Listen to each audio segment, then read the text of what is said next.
limited on time. My name is Tom Haig, and I'm in Ghana right now. I'm a journalist, and I'm in Ghana right now, and I'm filming for an organization called the International Rehabilitation Forum. And I don't think I have a big thing here. You can. That's what we are. Here's my big graphic thing here. And the International Rehabilitation Forum is an organization that was started by myself and my brother Andy. My brother Andy is a physiatrist.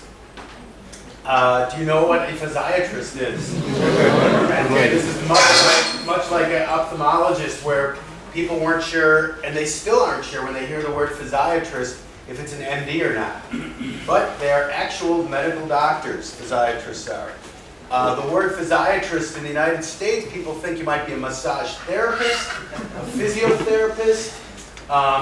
My brother and I were at the home of a big American basketball star who had a back problem, and my brother said, you know, his name is Bill, and he's like, Bill, maybe I can do a workup on your back. And he was like, no, I'm sick of all he goes, I don't need any more physiotherapists working on my back. And I had to explain to him that my brother is not a physiotherapist. He's actually a medical doctor. Not only a medical doctor, he's the director of the University of Michigan Spine Center. So he's a very high-level doctor. He's also the has been, I'm not sure if he's sure, is now the vice president of the International Society of Physical and Rehabilitation Medicine, the ISPRM. So what brings us together, what brought the two of us together to form this organization is, while he was the director of the University of Michigan Spine Center, I broke my back. I had a spinal cord injury, T12. Has anyone here ever been to Ann Arbor, Michigan? Daniel? There we go. A couple of people have been to Ann Arbor, Michigan. It's very beautiful, but Daniel, do you want to go there in the month of December or January? No. It's very cold. So what happened is I broke my back. I'm going to hodgepodge around the slide presentation. It's meant for a much longer presentation. I'm just going to probably be fast forwarding through most of it, and I'll just talk. It's probably a little easier. I was in a bicycle accident. I trained very hard before. I was an athlete. I was a professional athlete before I had my spinal cord injury, and I used to train very often. I still do. And in this instance, I was riding a bicycle, and an elderly woman who was driving with her head below the wheel like this, ran through a stop sign, and I avoided her. I was going very fast. I was going very fast at the time. I avoided her, and like an idiot, I turned around and yelled at her, saying words that I won't use. And then when I turned back around, there's a truck coming at me. I put my brakes on, and I was very easily going to be able to brake and slide under the truck very easily. I've been riding my bike for decades, so I'm a very good handler of a bicycle, and my brake cable snapped. So instead of getting this controlled slide, all of a sudden I went flying through the air. My head, which was wearing a helmet, which I've seen one helmet so far in Ghana, my head hit the front of the truck, and then my butt hit the ground, and that caused the compression fracture, T1112L1. So that compression fracture, and I have an 80% compromise of my spine, which is what's putting me in the chair right now. Which, I don't know if you've ever seen these films of what it looks like. Basically, an area the size of my little pinky, just of the nail. That area, almost the exact same size, on my T12 is what keeps me in the chair. So it's just these small little bruises. If there's a bruise anywhere else on my body, I wouldn't even notice it. You know, it would be something, maybe if it was on my elbow and I leaned, I'd be like, but since it's on the spinal cord, boom, we got 80% compromise. And you know, raw. Have any of you worked with spinal cord patients before? No, goody, then I'll actually be relevant. No, I'm going to go fast forward here. Fast forward. Think about disability, which we don't need to deal with. We're going to go right up to the spinal cord.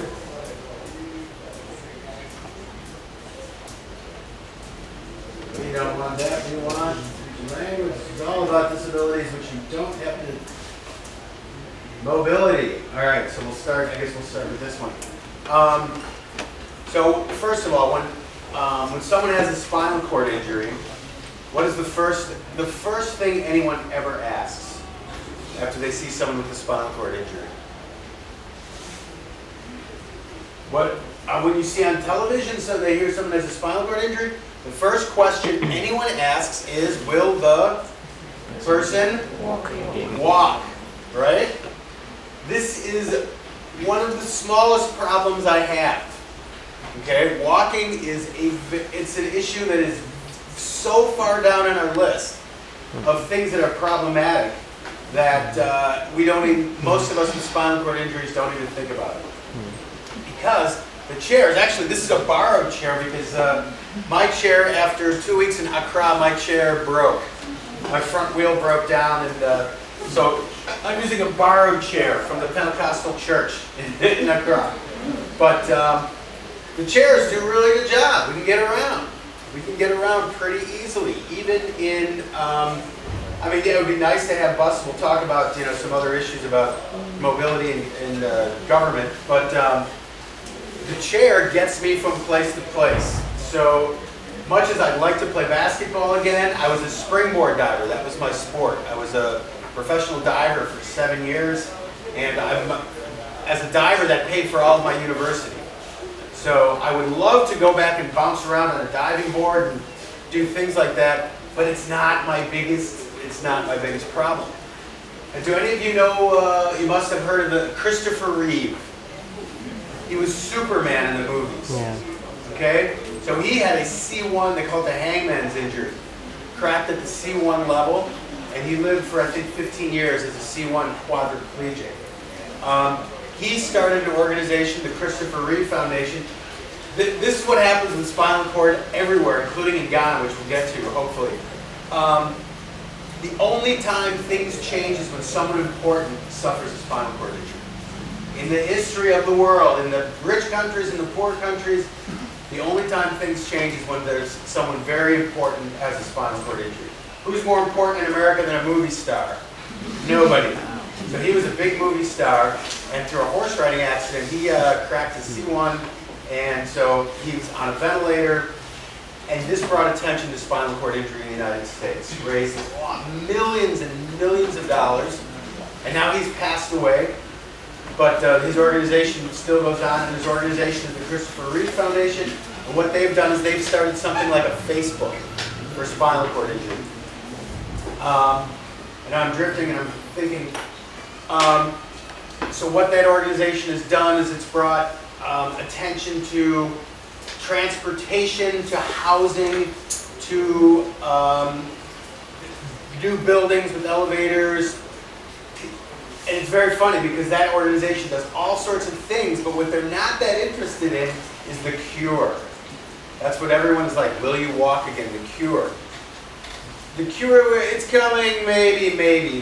Those you've heard about things with stem cells. They're getting better. They've gotten dogs. They've gotten pretty high level animals to come to recover, but it's still very far off. The human trials have been failures. They haven't worked so good. But so what this organization did is it pointed out the problems are not, can we walk again? It's let's take the condition of people with spinal cord injury and let's try to make their life better. Okay?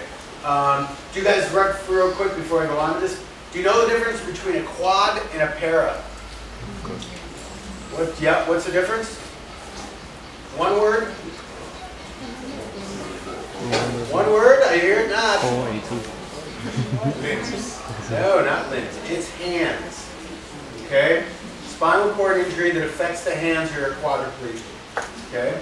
People assume when they think of a quadriplegic, someone like Christopher Reeve, who's in a chair with, just low mobility, or they call them sip and puff quads.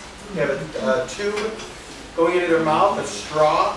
As you move around, they use, it's very complicated. They get really good at it, but this will, with some some combination of sips or puffs, they can get the chair to turn, move, they can get a computer to turn on, they can get a mouse to operate.